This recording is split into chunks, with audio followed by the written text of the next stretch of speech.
Hello भैया, आप सब कैसे हैं भैया। तो भैया देखिए, हम आ गए हैं आज फिर अपने खेत में दवा छिड़कने के लिए।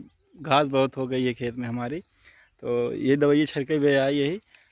तो हम सोचे यार थोड़ा वीडियो बना ले, सब थोड़ा मिलजुल लिया जाए। तो जैसे आप सब हमारा वीडियो देखत, ढेर जने पूछत भैया तुम्हारा घर कहाँ है, घर कहाँ है, घर कहाँ है।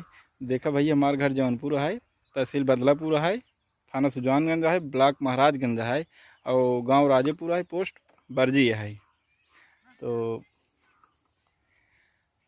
यही बताओ भाई, खास कर उसके बाद देखा यही पीठी पलाद ले घरे वाले खेत दे हैं कहाँ, आज पूरा दिन यही दवाई छिड़के हुआ। एक खेत में छिड़क चुका है, दूसरे में आई यही। अब चाचा को आज ना आई है, वीडियो बन जात ना है, थोड़ा और मज़ा आवत। चाचा कहते हैं वाह वाह। तो वाह वाह करने के लिए हमारे पास चाचा जी नहीं हैं। जैसे कि हम दवा छिड़कते तो कोई कैमरा पकड़ता तो ज़्यादा अच्छा होता है, लेकिन क्या करी भाई, अकेले मन ही बहुत परेशान रही थे, तो कैमरा वो पकड़े वाला ना मिलते हैं। तो शुरू कर जाए झटाझट फटाफट दवा छिड़क दे। देखा पिठिए पिला दे यार, में जवान की नहीं, अरे बाप रे, पिठिए उठिए जान लो भाई, वो टूट गई है। अब वहाँ प्रयास भाई जल्दी जल्दी रखा था भाई।